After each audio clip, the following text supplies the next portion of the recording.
Salve, salve, gente boa! Eu sou o professor Euclides, essa é a Escola Teófilos. Bem-vindos ao nosso canal. Você que está chegando pela primeira vez, não deixe de se inscrever, de dar o seu gostei, de colocar o sininho lá para você receber novas atualizações, novos vídeos. E o meu agradecimento a todos os nossos colaboradores do canal, aqueles que fazem de maneira formal, de maneira voluntária e anônima. Eu sempre deixo aqui, junto com o material da aula do dia, o nosso Pix aí para essa doação voluntária vossa. Muito obrigado mesmo, muito obrigado mesmo. Gente boa, nós fizemos na última aula a introdução ao livro do Pentateuco. E hoje nós já vamos iniciar o nosso estudo sobre o primeiro livro do Pentateuco, que é o livro do Gênesis. O tema de hoje eu poderia introduzir ele da seguinte maneira. Bom, é um poema sacerdotal que vai tratar da criação. Gênesis 1, 2, 4a. Nós, na liturgia da Páscoa, nós temos um texto muito interessante, um texto que ilumina bem o que é o poema sacerdotal da criação. O texto da liturgia da Páscoa diz o seguinte: mesmo que a nossa boca tivesse cheia de hinos, como o mar está cheio de água, que nossa língua de canções, como numerosas são as ondas do mar. Nossos lábios estavam cheios de louvor, tão estendidos até o firmamento. Nossos olhos tão brilhantes quanto o sol e a lua, nossos braços estendidos como as asas de águias. Nossos pés tão rápidos quanto são rápidos os pés das corças. Não poderíamos agradecê-lo. Ó Senhor, nosso Deus, nos abençoe seu nome, ó nosso Rei, por uma das milhares de miríades de benefícios, maravilhas e maravilhas que realizou para com nós, para com nossos pais ao longo da história. Esse texto litúrgico da festa da Páscoa, ele apresenta bem o espírito da primeira página bíblica. O objetivo da nossa leitura hoje é, de fato, ver o conteúdo de uma página de louvor, que é, no fundo, uma grande canção litúrgica. Nós vamos fazer a nossa introdução a esse texto, lembrando o seguinte: a primeira declaração importante a fazer sobre esse texto de Gênesis 1 a 2, 4a, que é famoso sobre e trata sobre uma história, mas que mais do que uma história, mais que tratar de uma história, é um hino comemorativo a uma grande liturgia da criação. Algumas ideias básicas que eu gostaria de desenvolver nessa primeira lição, que no fundo acaba sendo uma introdução ao livro do Gênesis. Para abordar esse texto, como todas as outras páginas da Bíblia, devemos fazer um momento de silêncio. E quando eu falo de silêncio aqui, eu não estou falando de silêncio material, eu estou falando de silêncio mental. Ou seja, devemos colocar em nossa consciência uma vontade dócil de ouvir o que o texto quer dizer, sem fingir fazer o texto dizer o que nós e nossa mente querem ouvir. Para poder ler corretamente a mensagem da criação, é extremamente apropriado, vou usar uma palavra forte aqui, demolir, verdade, alguns preconceitos que nós talvez tenhamos. E, paz, meus senhores, meus caros alunos, muitos desses preconceitos nós possuímos sem nem mesmo conhecê-los. Eu afirmo isso pois a nossa geração, a minha, a vossa geração, possui uma infinidade de imagens oriundas de inúmeras fontes. A nossa mente há muitos séculos não, há muito tempo, há muitas décadas, melhor dizendo, é uma consciência, é uma mente que está inundada de imagens oriundas não da nossa experiência com o cosmos, com o ambiente, com a estética do mundo, mas de outras fontes. E aí nós temos as fontes científicas, nós temos história, biologia, física, geografia, as teses que vêm, que vão, mas que não são nocivas. Que não são nocivas, porque isso acontece na história da humanidade desde que o mundo é mundo. Alargar o gabedal de conhecimento do ser humano não é um problema. É exatamente o contrário, ele é uma solução para muita coisa, porque nos dá criatividade. Mas o que eu chamo de imagens nocivas ao nosso estudo, e eu quero deixar bem claro, ao nosso estudo, são situações, são conceitos que entram em nós imperceptivelmente. Aquilo que eu chamo de mago, que são ilusões, produzidas muitas vezes por tudo aquilo que a gente assiste, cinema, televisão e tantas outras coisas, as ciências gráficas, e que, de certa maneira, e eu não, quando eu falo ciências gráficas, porque a literatura precisa delas, né? A imprensa está aí para isso, mas quando eu falo de imagens. Imagens que já há muito tempo, inclusive a arte moderna, ela deixou, inclusive em alguns templos nossos estão ornados aí com esse tipo de ícone, iconoclastia moderna que tem significados que não condizem mais com a realidade. E neste momento eu quero abrir um parêntese introdutório do nosso estudo. Um parêntese que será muito importante, talvez o senhor só vão entender no final do nosso curso. Eu relato um ocorrido nos meus tempos de pastoral. Certo dia, em uma conferência no Azerbaijão, num lugar por aí, tratando do personagem de Noé, após um comentário sobre o texto de Gênesis 5, 25 e 32, enquanto eu falava dos personagens Matusalém, Lameque, Noé, um jovem me pediu a palavra e me questionou sobre a veracidade das informações. A princípio eu levei a sério aquela colocação, até porque por se tratar de nomes de personagens que são alegóricos, e isso pode ocorrer, né? Questões de tradução, questão de compilação do texto, enfim, não vem ao caso aqui, até porque não cheguei nesse nível. E quando lhe questionei qual era a fonte, onde se fundava para questionar a veracidade da sequência hereditária da descendência pós-adâmica e pré-abraâmica, ou seja, eles estão Matusalém, Lameque e Noé estão dentro desse contexto. Ele me deu a resposta mais inusitada, eu posso dizer que talvez foi uma das respostas mais inusitadas que eu já recebi até hoje numa conferência. Eu vi Matusalém, é pai de Noé, e falou com ênfase. Eu respondi, viu?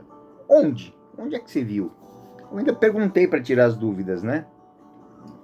Não queria ter dúvidas sobre, porque aquilo me estava levando para um lugar que era desconfortável. O senhor leu onde essa informação? Ao que ele me respondeu, vi no filme de Noé, filme Noé, que saiu aqui faz um tempo atrás. Você está dando risada, né? Eu sei, né? Vocês estão rindo por dentro agora. Eu confesso que eu fiz um breve silêncio. Eu me recuperei da perplexidade, me ative a fazer uma série de comentários depois disso. Comentários sobre a distinção e a qualidade das fontes, né? Expliquei para ele o que se tratava o estudo da teologia. Expliquei para ele qual é a diferença entre a arte e a ciência. Não que as artes não tenham ciência, não. Mas expliquei o que é uma construção literária, o que é e o que é um texto, que é uma construção teológica. Passou. Ele entendeu, compreendeu, e ao final até pediu desculpas, né? E falou que ia tentar. Ele pediu porque foi no afã, né? E ninguém tinha o instruído. O pior de tudo foi isso, que ninguém o havia instruído de que nem tudo que se desenha, nem tudo que se escreve, nem tudo que se pinta, nem tudo que se projeta tem base na realidade. Ou se tem, não numa realidade, digamos assim, que seja avaliável, né? Contudo, em outro momento, eu me dei conta de que havia ocorrido naquele dia, naquela conferência. Eu tive a clara constatação de que a cultura tem seu peso e é uma parte importante na adequação de nós e que nos dá suporte muitas vezes. Para, como disse Santo Agostinho, e depois, há bem pouco tempo atrás, o Papa Bento reafirmou isso num documento chamado Fides Ratio. Dizia Agostinho: crê para compreender e compreende para crer. Os conceitos e preconceitos inerentes à cultura que ingerimos, eu digo que ingerimos porque a gente come cultura a todo quanto é lugar, a todo qualquer instante, né? E são parte da nossa base. E quando ela se funda em imagens totalmente descompromissadas, eu falo isso sem medo de estar ofendendo ninguém, descompromissadas de serem expressão de realidade, mas sim entretenimento puro e simples. Bom, meus caros alunos,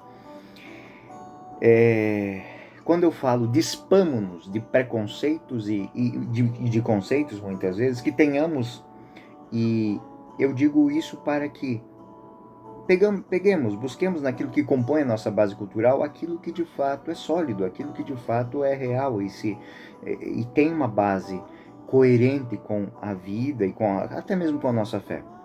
Mas entendamos que tudo aquilo que nós vemos no Jornal do Meio-Dia, no filme que saiu agora, naquele que recebeu o Oscar, eles nada acrescentam à nossa compreensão teológica. Não porque sejam maléficos ou porque sejam falsos. Não, longe disso. Eu gosto de filme, né? Só não são ferramentas adequadas para a teologia bíblica. Nem adequados para a nossa empresa de perscrutar o pensamento do autor. Tais conceitos e preconceitos, eles são bons, são muitas coisas que a gente assiste, eles são bons sim, muito bons, para vender pipoca, refrigerante e ocupar as nossas tardes de ócio e de diletância improdutiva. Contudo, eu digo, afirmo e lhes alerto, como alertei aquele jovem já há muito tempo atrás. Podem nos impedir de compreender plenamente muita coisa. Como impediram aquele jovem, naquela tarde, de conhecer Noé e a beleza do poder da fé e da obediência, das quais Noé é um tipo bíblico. E aqui eu finalizo esse meu parênteses. Que tem um intuito fundamental de alertar que não é porque eu assisti um filme falando de Noé, não é porque eu vi um filme falando dos 10 mandamentos, não é porque eu vi que tudo aquilo, a cena de Noé, o filme Noé não, o filme Os 10 Mandamentos, né? Ele tem tantas imagens que são cinematográficas que quando a pessoa pega o texto, se ela tiver aquelas imagens na cabeça, ela não vai entender nada do que o texto bíblico quer dizer, porque se perdem imagens na cabeça. Eu digo isso como um alerta de um mestre que tem carinho por seus discípulos. Portanto, feito esse parêntese, finalizado o parêntese, iniciamos o nosso estudo do Gênesis, versando sobre o texto, destacando 3 linhas fundamentais e que são muito importantes. A primeira delas, e aqui os primeiros preconceitos que a gente tem que tirar, a gente vai tirar com essas 3 varinhas de condão aqui. Primeira ideia: a revelação bíblica não começa com a criação, mas com o evento do Êxodo. Segunda ideia: o primeiro capítulo do Gênesis não é o único texto bíblico que fala da criação, né? Então não pode ser colocado como fundante e nem fundamental. Terceira ideia: na Bíblia não há declaração sobre criação. Na Sagrada Escritura, na Bíblia, nós encontramos declarações, sim, sobre Deus Criador e a celebração que a humanidade faz dessa criação, desse ato criador de Deus. E agora, evoluindo esse conceito. Primeira ideia: a revelação bíblica não começa com a criação, mas com o evento do Êxodo. quando lhes perguntarem, a primeira página da Bíblia é esta, e fala de criação, respondam, sim, é verdade. Contudo, todavia, no entanto, historicamente, a primeira experiência, eu digo a mais decisiva, a experiência histórica, fundante do povo de Israel, o povo de Deus, é o Êxodo. Então o Gênesis é a véspera dessa grande experiência, é a véspera da experiência de Deus. Ou seja, o Gênesis é a véspera do Êxodo, ou seja, o Êxodo é a verdadeira libertação. Segundo, a reflexão sobre a criação vem depois, ou seja, de onde viemos, para onde vamos, como estamos. O Gênesis é fundamental para fazer essa reflexão. Por que estamos assim? Portanto, não é o primeiro ponto dessa revelação, ou seja, é quase que o primeiro ponto do Apocalipse. Não. O primeiro, podemos dizer, se preferimos, em cronológica, sim, mas no curso da história do homem vem para entender o segundo ponto, o segundo plano. O mesmo acontece com o nosso credo cristão. Se prestarmos bem atenção no credo cristão, o credo apostólico, podemos dizer, na verdade nós dizemos, creio em Deus, Gênesis, Pai Criador, segunda parte do Gênesis. Antes de crermos, de pensarmos a criação, cremos em Deus primeiro. E aí o texto do credo continua assim, creio em Deus, Pai Criador, e em Jesus Cristo, seu Filho, que nos revela o Pai. Podemos pensar dessa maneira também. Então, o segundo artigo do credo vem historicamente mais tarde, mas diz respeito ao fato decisivo que nos permite entender tudo, mesmo o que veio antes. E aí vamos para a segunda ideia. A segunda ideia é essa. O primeiro capítulo do Gênesis não é o único que fala sobre a criação. Bem, muitas passagens bíblicas falando de criação para ter uma ideia completa da Bíblia. É como se a mesma verdade estivesse espalhada em vários locais. É como se num tabuleiro nós tivéssemos muitas peças de um quebra-cabeças e tivéssemos que ajustar. O fato é que o livro do Gênesis é colocado como uma peça fundamental, que está ali fixa, e em torno dele nós vamos construindo a história. Então esta é a realidade. Se não pensarmos dessa maneira, nós devemos pensar, ao menos, que o nosso estudo bíblico ele vai ativar em nós uma capacidade de coordenar e de cooptar e de congregar ideias que estão espalhadas dentro da Sagrada Escritura, mas que vão apontar para esse lugar. Primeiro, qual é o primeiro local que nós devemos, que o Gênesis aponta? Deus é criador. E aí vem a pergunta, por que criou? Como criou? De onde criou? E nós vamos evoluir esse pensamento. Nós não vamos querer data, local, hora e ferramentas com que Deus criou. Não. O autor bíblico ele não tem essa lógica. Não é para isso que o texto foi criado. Portanto, para conhecer o ensinamento bíblico sobre a criação, não basta pegar as páginas e resumi-la e dizer a Bíblia afirma isso sobre a criação, a Bíblia afirma isso. Não funciona desse jeito. Em vez disso, nós dizemos, o primeiro capítulo de Gênesis, se entendemos corretamente, afirma isso. Ou seja, o primeiro capítulo do Gênesis, quando fala de Deus, da criação, ele fala isso. Nós não generalizamos a partir do Gênesis toda a Sagrada Escritura. Isso é algo que tem que ficar muito claro. O nosso estudo, na verdade, com o nosso estudo também nós vamos ver outras passagens bíblicas importantes sobre a criação, para ter esse quadro amplo, todas as peças desse quebra-cabeça. Quando eu finalizei agora, bem pouco tempo atrás, o estudo do Apocalipse, muitas coisas são isso mesmo, é um congregar de imagens para formar, eu até usei, falando do Apocalipse, eu usei a ideia do mosaico. pequenas pecinhas que olhando não tem nada a ver com a imagem, mas quando se afasta e olha, você vê tudo. Bom, terceira ideia. Na Bíblia não há declaração sobre a criação. Talvez essa seja a ideia mais importante. Na Bíblia não há declaração sobre a criação, mas sim sobre o Deus Criador, que é celebrado. O escritor bíblico não é alguém que está interessado em dizer como as coisas são, ou como as coisas estão, explicando como as coisas surgiram, apoiando-se em teorias para a origem do mundo. Muitos textos que tratam do nosso tema são compostos para celebrar Deus, para mostrar que Deus é o Criador. E esse é o grande motivo da alegria de Israel. Deus criou. Percebemos, portanto, que os textos da criação são textos sapienciais, litúrgicos, que nasceram em ambientes de uma cultura forte, de uma boa formação, com o objetivo de louvar a Deus e ensinar o homem a relação certa com Deus. Então isso é muito importante. O texto não quer falar de como as coisas foram criadas. Ele quer falar de como as coisas surgiram, de onde surgiram e qual a dignidade das coisas, para que nós aprendamos que, por causa da origem, a nossa dignidade deve ser conhecida e exaltada. Ou seja, fomos criados por Deus.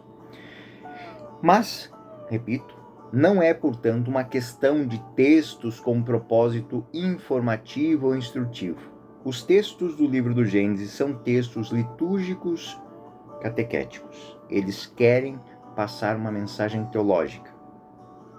Não é uma mensagem científica, não é uma mensagem sociológica, enfim, é uma mensagem teológica de cunho litúrgico e catequético. Então, qual o significado fundamental da primeira página? Bom, o primeiro capítulo do Gênesis, geralmente chamado de o amargo relato da criação, deveria ser mais corretamente intitulado de hino sacerdotal ao Criador. Não é correto, por outro lado, considerar que esse texto, desvinculado de seu contexto, como se, isto é, fosse uma página independente, esquecendo tudo o que foi feito e tudo mais. Então, quando eu falo que a revelação se dá no Êxodo, eu não estou dizendo que o livro do Gênesis foi uma aplicação literária e que se a gente tirar ela não é importante para o resto. Não estou dizendo. Eu reconheço, no entanto, que esta página é a primeira de uma longa história. E como os leitores de livros como eu e como você, que já lemos muito, sabemos bem que as primeiras páginas muitas vezes só são entendidas após a leitura do corpo completo da história. A compreensão, ela se dá ao curso da narrativa. Então, o livro do Gênesis, ele vai apresentar uma tese que depois será totalmente desenvolvida. Podemos dizer muitas vezes, inclusive somente depois, podemos dizer isso, que algumas coisas nós só vamos compreender depois de terminar o livro. Vamos entender o significado. Ou seja, o início, o gênesis da coisa, só se torna compreensível no Apocalipse. Acho que me fiz entender. Eu vou compartilhar com vocês a experiência que eu tive, que eu acho que muitos de vocês já tiveram também. Mas eu vou colocar a minha aqui para a gente entender qual é o sentido do livro do Gênesis. Um belo dia eu estava andando e eu passei nesses sebos de praça e tinha um livro que fazia muito tempo que eu já tinha escutado muito comentário, mas nunca tinha pego para ler, né? Um autor russo chamado Lev Tolstói, ou Levi Tolstói, mais popularmente conhecido como Leão de Tolstói, que foi escrito, né, esse é um dado interessante, foi escrito 100 anos antes de quando eu nasci, ou seja, ele é de 1874, eu nasci em 1974, né? E é intitulado Ana Karenina, né? E assim começa o primeiro parágrafo do livro Ana Karenina. Todas as famílias felizes se parecem. As famílias infelizes são cada uma a seu modo. Ana Karenina é um daqueles livros dos quais a gente ouve muito, talvez você já tenha ouvido, mas que de fato a gente não vou comprar Ana Karenina hoje, tanto que eu comprei por acaso. Mas é muito interessante, porque o final disso, o final deste livro, talvez é um dos mais marcantes da literatura mundial por uma constatação e por uma consequência que o livro revela de uma maneira. Aí está a genialidade do autor. Né? E isso fez do livro altamente conhecido. Né? A gente ouve falar dos autores, do título, ou seja, esse livro, ele encaminha a história, ou seja, ele mostra que por mais que a gente ouça falar, a gente ouça reflexões, o que vai de fato dar o conhecimento de uma história é a leitura dela, é a vivência dela. Ou seja, lendo Ana Karenina, eu me dei conta de uma coisa. A leitura e a compreensão da leitura, ela é única para cada leitor. Eu já tinha ouvido falar na faculdade, eu já tinha ouvido falar alguns outros professores comentando entre amigos, mas eu me dei conta de que tudo que eu tinha escutado, e eu já tinha percebido isso, muitas vezes havia divergência sobre a compreensão final do livro, me deu conta de que Ana Karenina, a grande genialidade do autor Leon Tolstói, está em que o final, ou seja, a conclusão do final, depende do que tipo de vida você leva, como é a sua apreciação do mundo, ou seja, a sua leitura será única, a sua compreensão do livro será única para cada leitor. Guardem isso, guardem essa informação, porque ela é muito importante na leitura do livro do Gênesis e, de fato, da Sagrada Escritura. Ana Karenina, como muitos outros romances contemporâneos do seu tempo, não é um livro sobre grandes acontecimentos, mas sim sobre o cotidiano. E esse é um dos primeiros passos que tive que entender e ter uma boa relação, porque às vezes eu estava lendo e disse, mas será que colocar a mesa, pôr um jantar, ver o servo servindo a mesa, se preparar para um baile, organizar a roupa que você vai para um baile, será que isso... O romance é muito lento, o enredo dele se desenvolve em cima dos raciocínios que as pessoas fazem para tomar decisões. Quando eu me dei conta disso, já tinha passado a metade do livro, eu já tinha tentado desistir do livro umas 3 vezes. Ou seja, os diálogos dos personagens são reflexões que nós fazemos inconscientemente para fazer as mesmas situações ou situações análogas, né? E esses eventos não têm nada de dramático, né? Eles são corriqueiros. As concatenações, os encadeamentos dos juízos de cada personagem são até mesmo introspectivos. Mas com essa introspecção nós somos convidados a conhecer os pensamentos de cada pessoa. E quando nós nos damos conta, nós estamos conhecendo os nossos esquemas de pensamento íntimo. Essa é a grande maravilha do livro do Leon Tolstói. Ele faz com que, tentando entender o que as pessoas estão dizendo, eu passe a refletir de como é que eu faço as coisas e em dado momento eu começo a entender por que eu estou fazendo as coisas. Assim, o livro de Lev Tolstói é uma literatura que demanda de tempo. Não é aquele livro dinâmico, né? Não é um livro, né, que nos atraia para lermos, mas é um livro que nos capta porque por que eu fiz isso? Por que eu tomei essa decisão? Por que eu fiz isso e não fiz aquilo? E muitas vezes o personagem está fazendo uma coisa, eu paro de ler naquela página e digo, peraí, se ele fez isso por causa disso, ele não poderia ter feito diferente? E aí eu começo a questionar. E eu começo a questionar e me colocar no lugar dele. As coisas de que fala Leão de Tolstói são coisas do dia a dia, né? É o nosso dia a dia, o nosso corriqueiro. Mas por mais que ele pareça ameno, é extremamente interessante, principalmente sendo que os personagens do romance são personagens da sociedade. São personagens que você encontra quando você sai numa caminhada, quando você vem para casa do seu trabalho, quando você chega no seu emprego, você encontra essas pessoas. Né? São figuras da sociedade e ele brinca com isso. Brinca com essa aparência e essência. Tem outro nome, vive num outro lugar, mas é igual. Né? E isso é tremendamente parte da nossa sociedade. Se nós entrarmos no Facebook, se nós entrarmos aí no Instagram, nós vamos ver um punhado de pessoas que parecem idênticas, iguaizinhas, mas o que nós estamos vendo? O que elas estão pensando, o que elas estão mostrando? Então a aparência, ela segue normas para existir. E Leão de Tolstói caminha para outro lugar. Nos revela de que a cotidianidade, de cotidianidade em cotidianidade, de passada de manteiga no pão a passada manteiga no pão durante 365 dias do ano, a nossa vida vai passando e nós não vamos nos dando conta disso, a não ser que nós pensemos todo dia sobre isso. E aí é algo que é o final terrível do livro. Eu digo terrível porque pode gerar isso. Ou seja, revela que de cotidianidade em cotidianidade se vai a nossa vida. E quando nós nos damos conta que querer ser diferente dos infelizes que a gente julga que encontra pela rua, nossa, que vida.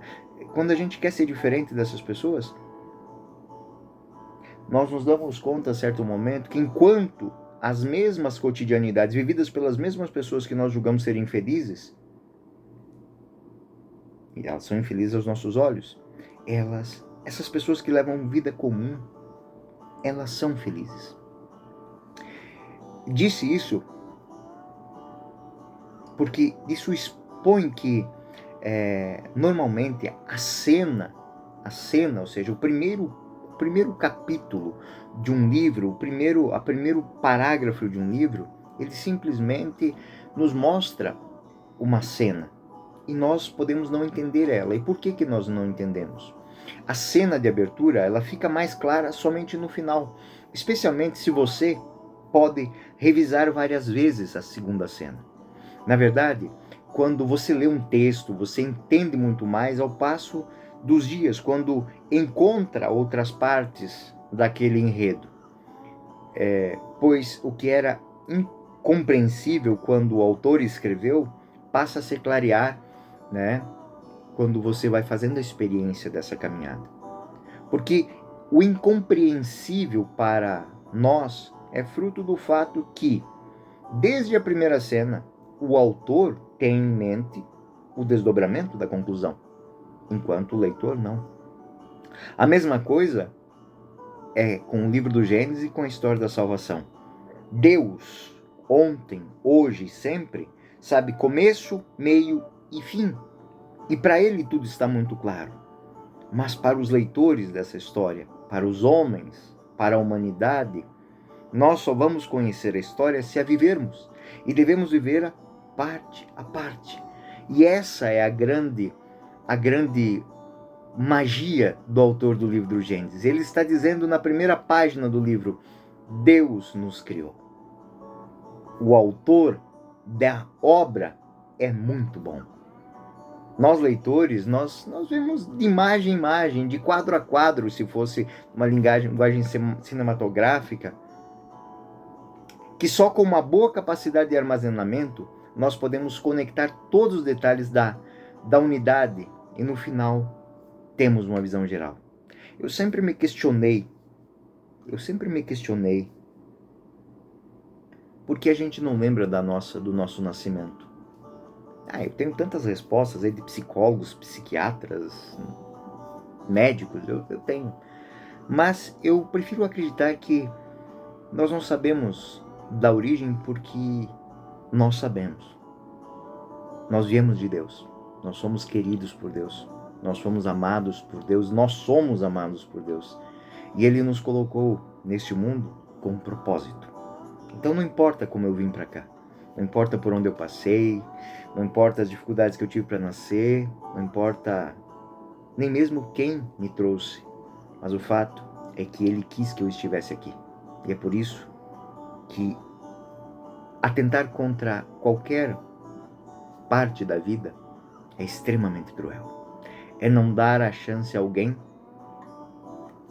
a conhecer isso, a entender isso, a ver quadro a quadro como é maravilhosa a sua história de vida, que iniciou no amor e vai terminar no amor. Bom, falei demais. Para a Bíblia, esse mesmo princípio se aplica, de maneira especial para o livro do Gênesis. A primeira página do Gênesis é a primeira página de uma história que só poderá ser entendida lendo toda a história. Como toda a primeira página, particularmente significativa, ela é grande demais para o leitor da primeira página, porque ele tem que ler todo para entender que a primeira parte está dizendo o essencial para começar uma caminhada. O significado do Êxodo deriva do significado do Gênesis. Se o povo de Israel entendeu bem o Gênesis, a caminhada do Gênesis, do Êxodo, se torna mais fácil. A vida que é apresentada, a estruturação, a organização do povo que é apresentada no livro do Levítico e de Números, é muito mais simples. E quando se tem clara a ideia do livro do Gênesis, entender a lei é coerente, é simples, é fato. E aí nós temos o contexto do Pentateuco. Então, este grande hino, essa grande hino sacerdotal, essa grande história da sacerdotal, que está em Gênesis 1, começa com uma história sacramental. É uma obra nascida no ambiente de sacerdotes em Jerusalém por volta de 587, 538, durante um exílio e a deportação da Babilônia. No entanto, não é provável que o nosso texto, que o texto do Gênesis, seja uma composição feita às pressas ou improvisada. Ela é muito pensada. Ela é muito organizada. O autor tem, podemos dizer assim, tem uma finesse para escrever as coisas que é admirável. E embora saibamos que o livro do Gênesis, capítulo 1 do Gênesis, é um resumo de um poema muito antigo, de uma canção que era muito, mas muito mais extensa, e que foi reduzido, né, no tamanho que nós temos hoje, para que pudesse se tornar um prólogo, uma grande abertura da Sinfonia Histórica de Israel, que na verdade é um portal solene e admirável para a construção de um tesouro criado por esses sacerdotes. Quais são as características literárias de Gênesis? Bom, o primeiro trabalho do exegeta, ou seja, do estudioso da Sagrada Escritura, é ler o texto. Então, convido vocês a lerem o texto, ou seja, examinar o conteúdo, estudar os procedimentos, as composições, tudo isso, ler o texto, colocar ele dentro da caixolinha. Nós temos também entender como é que o capítulo foi construído, né? Enfatizando acima de tudo quais as características literárias que distinguem esse texto dos outros que a gente vai ler a seguir, né?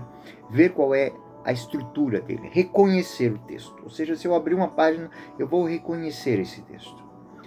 É com base nessas observações que podemos concluir. Nós vamos fazer observações literárias e vamos fazer conclusões teológicas.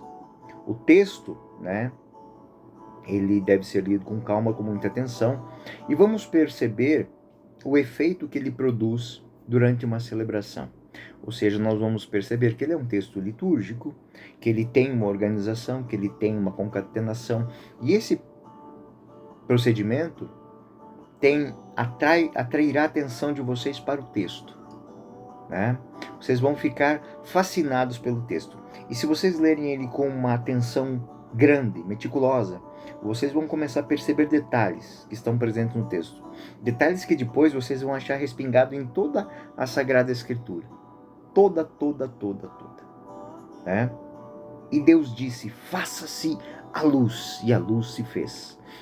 E Maria disse, faça-se em mim segundo a tua palavra. Ou seja, a mesma palavra que criou o universo do nada faz com que Maria gere Cristo Senhor no seu ventre, sem a cooperação do homem. É fabuloso, não é? Assim, nós vamos concluir que as passagens que nós vamos ler, elas tratam de uma forma muito bonita a estrutura do texto.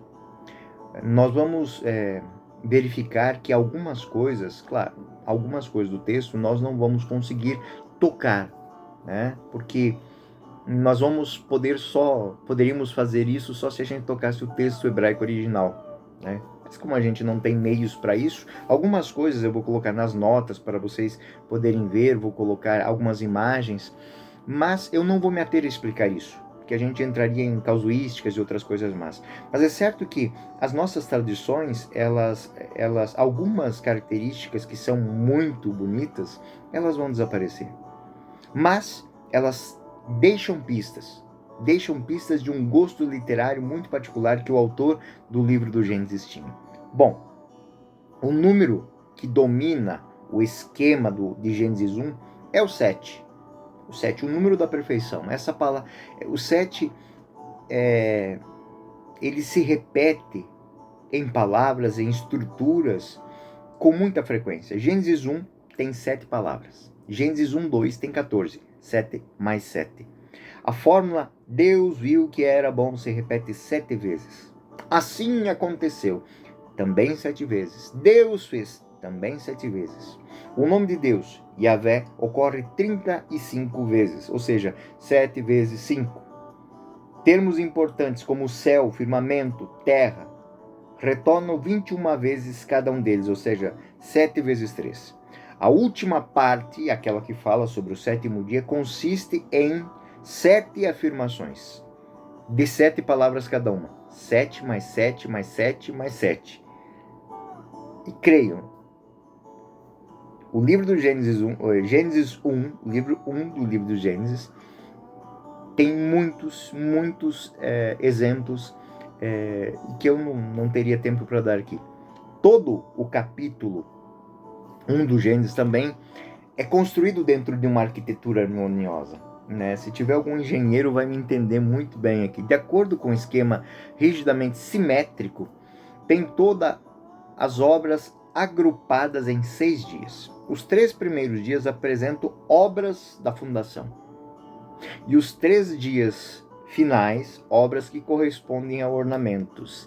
Então, nós podemos falar de uma pintura de 2 partes, uma espécie de díptico que tem tabelas que correspondem perfeitamente, precedidas por um proêmio e seguidas de uma conclusão. Podemos dizer assim, uma linguagem simples e corriqueira. Deus fez a casa, levantou as paredes e depois ornamentou esta casa. Isso é o que um pai de família pensa quando ele estrutura um lar. É fazer não só que aquele lugar acolha, mas que acolha com carinho, com aconchego. Como é que o autor teve essa finesse? É exatamente aquilo que eu disse. A profundidade do que ele está falando tem que ser tamanha para que quanto mais eu leia, mais eu queira ler. E eu tenho certeza que depois do que eu disse agora, muitos de vocês que ainda não tinham lido o livro do Gênesis com cuidado e com carinho, vão prestar atenção. O proêmio está em Gênesis 1, 2, apresenta uma massa disforme, um nada, listando elementos de dentro para fora, a terra, o abismo, a escuridão. A primeira tabela que a gente tem é Gênesis 1, 3, 13, que eu digo que é a construção do mundo, a construção, levantando as paredes do mundo, descreve a formação das regiões cósmicas, da ordem inversa, do exterior para o interior. Então, primeiro dia, criação da luz, separação da escuridão. Segundo dia, criação do firmamento, separação dos 2 abismos. Terceiro dia, criação da terra e das plantas, separação das águas. E tem uma nota muito interessante que eu gostaria, no texto que eu vou colocar aí para vocês lerem, eu gostaria que vocês lessem essas notas. Segunda tabela, Gênesis 1, 13:31. E aí ele vai ornamentar, ele vai ornar a casa que ele construiu. Descreve em perfeitos paralelismos a ornamentação dessas regiões que foram criadas por ele. Quarto dia, a criação dos astros celestes. Então, se ele criou o firmamento, agora ele vai colocar os astros no céu. São os instrumentos de luz. Quinto dia, a criação de peixes e aves. Então, agora ele vai povoar o mar e o ar. Sexto dia, a criação de animais e homens. E agora ele vai ornamentar, ele vai povoar a terra. E aí a conclusão de Gênesis 2, 1, 3, que polariza o foco no sétimo dia, que é o ápice da criação. E esse dia não tem um pôr do sol. Todos os dias houve um dia e uma noite. Houve um dia e uma noite. E o último dia não tem ocaso. Que maravilha! Eu acredito que muitos de vocês já ouviram o Gênesis muitas vezes, mas não tinham se dado conta disso. O último dia não tem ocaso. É a abertura da eternidade. As fórmulas utilizadas na descrição também funcionam de acordo com um complexo esquema fixo, o que demonstra, mais uma vez, o cuidado literário meticuloso, podemos dizer, empregado na composição do hino ao Criador. O autor usou, podemos assim dizer, dando um exemplo, né? Ele usou um cinzel. Ele quis fazer uma obra de ourives, onde cada pecinha se encaixa num local determinado. Essa atenção literária cuidadosa é voltada pelo autor para a produção de um texto que, acima de tudo, tem que ser belo. É uma pintura, é um texto artístico. Segundo o seu próprio gosto estilístico, e aí vale ressaltar, né, que a intenção fundamental dele é celebrar o louvor do Criador. O objeto dele não é um louvor às criaturas, à criação, mas ao Criador. Ele quer fazer com que nós, olhando através da pintura, nós possamos ver a grandiosidade do autor. O gênero literário de Gênesis 1, ele é muito importante, porque a gente pode se perguntar assim, o autor de Gênesis 1, o que ele pretende ensinar? Uma poesia? Um texto litúrgico? É evidente que o autor afirma o fato. O fato histórico é a criação, mas não compromete em nada o como. Ele não fala o como, ele fala o que. Ou seja, ele não se preocupa a forma com que Deus criou, né? Gênesis 1, ele trabalha a criação, né? Há um céu, um mar, nós vemos, isso é fato. O que o nosso autor diz, mais como um homem de fé, na origem de tudo está Deus. A mensagem teológica, então, é essa: Deus criou.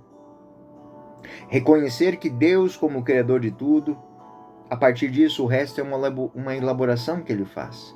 É literatura, é artística, é poética. E tudo isso para celebrar o quê? Aquilo que é a grande ideia dele. Um grande louvor. Eu vou fazer um grande louvor ao Criador. Essa é a lógica. É necessário, portanto, a gente fazer um pequeno esforço para distinguir claramente entre a substância da história, que é a história e a estrutura literária que corresponde a um gênero didático, artístico e sapiencial do conteúdo teológico. Ou seja, esse texto, ele tem uma didática própria daquela cultura, ele tem um estilo artístico próprio àquela cultura, ele está atrelado a uma maneira de pensar daquela, mas se torna universal porque o que ele diz, por fato, se estende a toda a humanidade. Isso tudo foi escrito, compilado, de acordo com o gosto estilístico sacerdotal e não muito distante de uma visão cosmológica que já existia no Antigo Oriente. Claro, ela tem dados da revelação, ou seja, entre gregos, sumérios, assírios, todas as cosmogonias, elas falam de Deus, Deus que cria. Mas cria cortando, rasgando, destruindo, costurando, juntando partes de algo que foi, na história bíblica de Israel, Deus cria com o poder de sua boca. Ele cria com o poder de sua vontade. O que ele pensa se torna. E Deus disse, faça-se. E se fez. Então, ele mostra que o que cria, né, é a vontade. A vontade de Deus é criadora. E de acordo com uma representação comum no Antigo Oriente, a terra plana repousa sobre grandes colunas, o seu redor é cercada por grandes oceanos que surgem colunas do céu, imensas montanhas sustentam uma cúpula rígida de céu, uma cúpula de cristal, e acima disso estão águas superiores e ao redor disso águas inferiores. Eu até coloco no texto que eu deixei para vocês essa imagem muito antiga, né? E é uma imagem do mundo, o mundo que eles tinham naquela época, o mundo que eles pensavam ser naquela época. Não tem nada de ciência, de telescópios, de robôs da vida, não. Eles construíram uma cosmogonia e viviam muito bem, eram muito felizes e estavam tranquilos com aquilo. Por quê? Porque o inexplicado, o explicado está quando se crê que é daquela maneira. Como eles não têm poder para modificar isso, para alterar isso, eles simplesmente creem que é daquela maneira. Ele construir a casa aqui ou ali não vai modificar o fato de ele não conhecer que a Terra é redonda. Isso faz parte dessa cultura. A imagem do mundo que é apresentada no livro do Gênesis é ligada à cultura antiga. Claro, hoje está totalmente superado pelas ciências naturais. No entanto, com esse hábito cientificamente frágil, né, e ultrapassado, não diminui a beleza do que ele diz. Porque existe uma mensagem que tem um valor imperecível. Não importa se foi esse mundo bem estruturado, com leis cósmicas, físicas, provadas por Kepler, Newton, Einstein, não importa. O que importa é que esse mundo, que para eles já era maravilhoso, sendo chato e tendo uma cúpula de cristal em cima, já era maravilhoso, era o top do top para a época. Eles não se incomodam com isso. Ou seja, nós teríamos hoje, conhecendo como o mundo é, a ordem que ele tem, sermos muito mais homens de fé do que eles eram na época. Porque, podemos dizer assim, eles tinham um fusquinha e eram muito felizes por aquele fusquinha ter sido dado a eles por amor.